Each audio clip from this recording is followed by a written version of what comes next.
وقال الله تبارك وتعالى في القرآن المجيد والفرقان الحميد أعوذ بالله من الشيطان الرجيم بسم الله الرحمن الرحيم اقترب للناس حسابهم وهم في غفلة معرضون وقال النبي صلى الله عليه وسلم دلني على عمل إذا عملته دخلت الجنة. تمام قسم کی تعریف و توصیف اللہ رب العالمین کے لیے ہے. درود و سلام نازل ہو سارے نبیوں پر، خصوصاً بالخصوص ہمارے آخری نبی جناب محمد رسول اللہ صلی اللہ علیہ وسلم پر. حاضرین گرامی، موضوع آپ لوگوں کے سامنے بیان کر دی گئی کہ مجھے کس کے بارے میں بولنا ہے. فکر آخرت ایک ایسی چیز ہے جو ہمارے آنکھوں کے سامنے نہیں ہے. جیسے یہ دنیا دکھ رہی ہے اور اللہ رب العالمین نے بھی قرآن کے اندر کہہ دیا وَمَا الْحَيَاةُ الدُّنْيَا إِلَّا مَتَاعُ الْغُرُورِ. یہ دنیا ایک کھیل تماشا ہے، ہمارے آنکھوں کے سامنے دکھ رہی ہے، اور ایک دن ایسا آئے گا کہ دنیا ختم ہو جائے گی، نشت و نابود ہو جائے گی، اور جو حقیقت میں ہے وہ آخرت ہے. ہمیں اس کی تیاری کرنی چاہیے. اس لیے کہ صحابہ کرام جو ہے ہمارے آخری نبی جناب محمد رسول اللہ صلی اللہ علیہ وسلم سے سوال کیا کرتے تھے. سارے عمل کرتے تھے صحابہ کرام، ہر عمل کرنے کے باوجود یہ صحابہ کرام کون سے صحابہ کرام ہیں کہ جب نبی امامت کرتے تھے تو پیچھے مقتدی بن کر کے نماز ادا کیا کرتے تھے. جب نبی وضو کرتے تھے تو وضو کے پانی کو روک کر کے بطور تبرک اپنے ہاتھوں میں روک کر کے خود وضو کیا کرتے تھے. یہ وہ صحابہ کرام ہیں کہ جب نبی تھوکتے تھے تو لعاب مبارک کو روک کر کے بطور تبرک اپنے جسموں میں مل لیا کرتے تھے.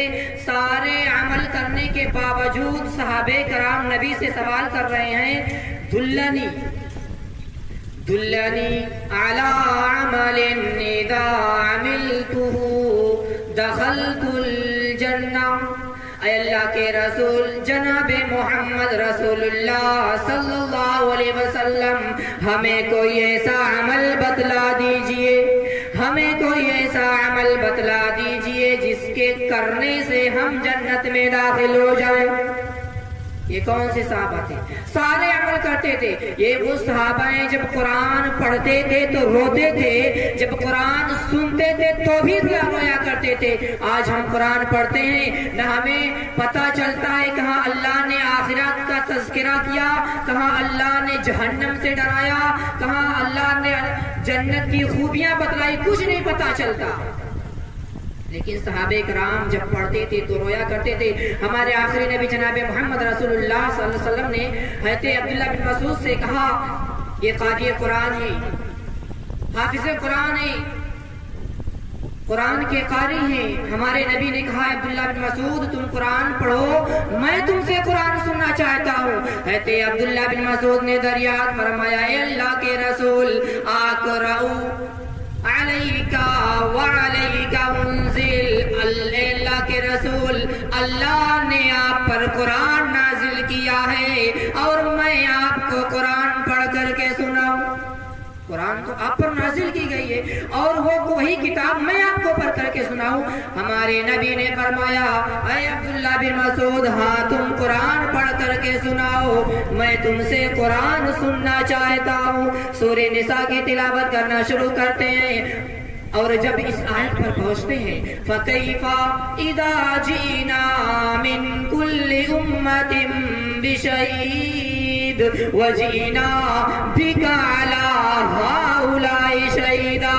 اے نبی فرما دیجئے کل میدان محشر میں جب سارے امتیوں کو لایا جائے گا اور اے نبی سارے امتیوں کے لیے آپ کو گواہ بنا کر کے پیش کیا جائے گا، کیا حال ہوگا لوگوں کا میدان محشر میں، کیا حال ہوگا لوگوں کا. اور آج دنیا کے اندر لوگ کہتے ہیں کہ ہم نبی کا دامن پکڑ کر کے ہم جنت میں چلے جائیں گے۔ اگر یہ آسان ہوتا تو ہمارے نبی اپنے چہیتی بیٹی سے یہ نہ کہتے اے فاطمہ دنیا میں جو تمہیں مانگنا ہے مانگ لو، میں ساری جائز چیزیں ساری جائز خواہشیں پوری کرنے کے لیے تیار ہوں، لیکن یاد رکھنا میدان محشر میں مجھ سے کسی چیز کی امید لگا کرنا۔ یہی نہیں، ہمارے نبی باہر تشریف فرماتے اور گھر میں جب تشریف لا کر آتے ہیں تو دیکھتے ہیں حضرت عائشہ رو رہی ہیں، کہتے ہیں ہاگا یبکی کی یا عائشہ، اے عائشہ کیوں رو رہی ہو، رونے کی وجہ کیا ہے؟ عائشہ نے دریافت فرمایا اے میرے پیارے شوہر اللہ کے رسول جناب محمد رسول اللہ صلی اللہ علیہ وسلم، دنیا میں آپ مجھ سے بڑی محبت کرتے ہیں، بڑی الفتیں کرتے ہیں، لیکن اللہ کے رسول آج میں نے میدان محشر کو یاد کیا۔ اے اللہ کے رسول جب میزان قائم کی جائے گی، پل صراط پار کیا جائے گا، لوگوں کا اعمال لیا جائے گا، حساب و کتاب ہوگا، اے میرے پیارے شوہر کل میدان محشر میں آپ میرے کوئی کام نہیں آئیں گے، میدان محشر میں آپ کوئی میرے کام نہیں آنے والے۔ یہی نہیں، اللہ نے قرآن میں تذکرہ کر دیا، قرآن میں بھی اللہ نے تذکرہ کر دیا یوم یفر المرء من اخیہ وامہ وابیہ وصاحبتہ وبنیہ، میدان محشر میں ایک بھائی اپنے بھائی سے بھاگے گا، ایک بیوی شوہر سے بھاگے گی، ایک شوہر بیوی سے بھاگے گا، ایک ماں اپنے بیٹے سے بھاگے گی، ایک بیٹا اپنے ماں سے بھاگے گا۔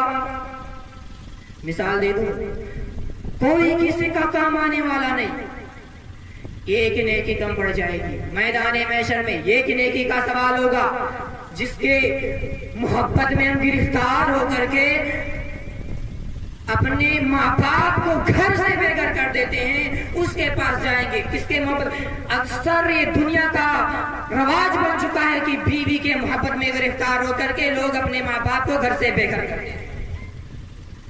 یہی نوجوان جب جائے گا اپنے بیوی محترمہ کے پاس، سوال کر لے گا، تعریفیں سنے گا، پہلے پوچھے گا او میری پیاری بیوی محترمہ بتاؤ دنیا میں تمہارا کیسا شوہر تھا، تعریفیں کرنے شروع کر دیں گے، او فلانے کے ابا دنیا میں آپ بہت اچھے شوہر تھے، لوگ مثالیں دیا کرتی تھی، مثالیں دیا کرتی تھی، خوش ہو جائے گا، سوال کر لے گا او محترمہ فلانے کی امی ایک نیکی دے دو، میں جنت میں جانے والا ہوں، پیر کو اٹھائے ہوا ہوں، ایک نیکی دے دو گے ہم جنت میں چلے جائیں گے، جواب دے دیں گی او فلانے کے ابا وہ تو دنیا کے معاملہ رہا، ارے وہ تو دنیا کا معاملہ رہا، محبت کرے رہو، فرض رہا آپ کے، حق ادا کرتے رہے ہو، یہ نہیں کہ دنیا میں آپ حق ادا کر دیے تھے تو یہاں آ کے مجھ سے بدلہ لے لو کہ ایک نیکی دے دو، اگر دنیا میں تم نماز پڑھنے جاتے تو میں آ کے روک لیتی، نہ روکتی، حج روزہ رکھتے تو میں تم کو مارتی کہ کاہے روزہ رکھت ہو، نہیں مارتی، مسجد سے تم کو گھسیٹ کر لاتی کہ کیوں مسجد میں جا رہے ہو، نہ لاتی، لیکن جب خود گناہ کرت رہے ہو تو جاؤ اگر سزا بھگتو، ہم تو ہر کائے سزا بھگتی، جیسے اعمال تو ہر ہے، اب پتہ چلے ہم ایک نیکی آپ کو دے دی اور ایک نیکی کا وہ ہمارے کم ہے گیا تو تم کہاں سے آئی بھائی، ہم کہاں سے لئی بھائی نیکی اور ہم جہنم میں جا کے تو ہر سزا بھگتی، یہ تو کونوں فیصلے نہیں ہوا تھے۔ ایک نیکی کا معاملہ یہ ہے کہ وہاں کوئی کسی کا پرسران حال نہیں ہوگا، اور جانتے ہو یہ نہیں، اللہ نے قرآن میں کہہ دیا اقترب للناس حسابهم وهم فی غفلۃ معرضون، یعنی ہر آنے والا دن ہمیں قبر کے قریب کرتا ہے، ہر آنے والا دن ہر آنے والا دن ہمیں قبر کے قریب لے کر جا رہا ہے. زندگی بڑھ رہی ہے ہماری؟ نہیں بڑھ رہی، گھٹ رہی ہے. دن بدن ہم قبر کے قریب ہوتے جا رہے ہیں. یاد رکھنا آخرت اتنی بھیانک ہے. صحابہ کرام آخرت کو یاد کر کے رویا کرتے تھے. ایک واقعہ بیان کر کے میں اپنی بات کو ختم کر دوں گا. جب یہ آیت ہمارے نبی نے صحابہ کرام کو سنایا تھا، یثبت اللہ الذین آمنوا بالقول الثابت، صحابہ کرام نے سوال کر لیا، پوچھا ہے اللہ کے رسول قبر میں کیسے سماعت قدمی ہوگی؟ آدمی تنا ہوگا، مٹی کے اندر ہوگا، نہ اے سی ہوگا نہ کولر ہوگا، اندھیری کوٹری میں ہوگا. یہی بات سوچ کر کے عمرو بن عاص رو رہے ہیں، دیوار پر ٹیک لگا کر رو رہے ہیں. ان کا بیٹا آیا، دیکھا ابا جان رو رہے ہیں، کہنے لگا او ابا جان کیوں رو رہے ہو؟ رونے کی وجہ کیا ہے رونے کی وجہ؟ فرمانے لگے او میرے بیٹے آج میں نے آخرت کو یاد کیا، آخرت کو یاد کیا، آخرت کے منزلوں میں سب سے پہلی منزل کو یاد کیا. اے میرے بیٹے ایک نصیحت کرتا ہوں، جب میرا انتقال ہو جائے گا، میں مر جاؤں گا، اللہ اپنے پاس بلا لے گا، لوگ دفنانے کے لیے لے جائیں گے قبرستان شہر خاموشہ میں، اور جب دفنا دیں گے میرے پیارے بیٹے لوگوں کو روک کر رکھنا، کہہ دینا میرے ابا جان نے ایک نصیحت کیا تھا، اے لوگوں آج میرے ابا جان کو دفنا دیے ہو، مٹی کے اندر دفنا دیے ہو. اے لوگوں اللہ کا فرشتہ میرے ابا جان سے سوال کرنے کے لیے آ رہا ہے. لوگوں زمین کے اندر آپ لوگوں نے عمرو بن عاص کو دفنا دیا، زمین کے اوپر اللہ سے ہاتھ اٹھا کر دعا کرو، اللہ آج میں نے زمین کے اندر عمرو بن عاص کو دفنایا ہے، اللہ تیرا فرشتہ سوال کرنے کے لیے آ رہا ہے، اللہ عمرو بن عاص کے سوال و جواب میں آسانیاں فرما. اللہ عمرو بن عاص کی آخرت کی منزلوں میں سب سے پہلی منزل ہے، اللہ اس منزل کو عمرو بن عاص کے اس منزل کو آسان فرما. اللہ اگر اس منزل کو پار کر لے گئے تو ساری منزلیں آسان ہو جائیں گی. او میرے پیارے بیٹے لوگوں کو اتنے دیر تک روک کر رکھنا جب تک کہ ایک آدمی، ایک نوجوان، ایک انسان ایک اونٹ کو ذبح کر کے لوگوں میں تقسیم نہ کر دے. اتنے دیر تک لوگوں کو روک کر رکھنا. یہ آخرت کی فکر ہوا کرتی تھی، فکر کرتے تھے آخرت کو کہ آخرت میں ہمارے ساتھ کیا معاملہ ہوگا. اور دنیا میں آج جب لوگ لوگوں کو دفنا دیتے ہیں، مٹی دینے کے لیے آتے ہیں، دفنا دیتے ہیں، مٹی دے دیتے ہیں، تو اس طرح سے بھاگتے ہیں ایسا لگ رہا ہے ڈاکو لوگ ان کے گھروں پر حملہ کرتے ہیں. یہ کون سا معاملہ ہے؟ اگر 2 منٹ رک کر کے اجتماعی دعا کر لوگے تو کیا گنہگار ہو جاؤ گے؟ یا وہ نوجوان جس کا انتقال ہوا تھا وہ آپ کے گناہ، آپ کے نیکیاں آپ سے چھین لے گا؟ نہیں، آپ گنہگار نہیں ہو جاؤ گے. ہو سکتا ہے آپ کی دعا سے اللہ رب العالمین اس کی بخشش کر دے، کیونکہ کسی کو معلوم نہیں ہے کہ اللہ رب العالمین کس کی دعا قبول کر کے اور کس نوجوان کو بخش دے. تو میرے پیارے بھائیوں، مجھے 10 منٹ کا ٹائم دیا گیا تھا، ٹائم پورا ہوا. میں صرف اتنا کہنا چاہتا ہوں، یہ دنیا فانی ہے. اللہ نے کہہ دیا وَمَا الْحَيَاةُ الدُّنْيَا إِلَّا مَتَاعُ الْغُرُورِ. یہ دنیا ایک کھیل تماشا ہے.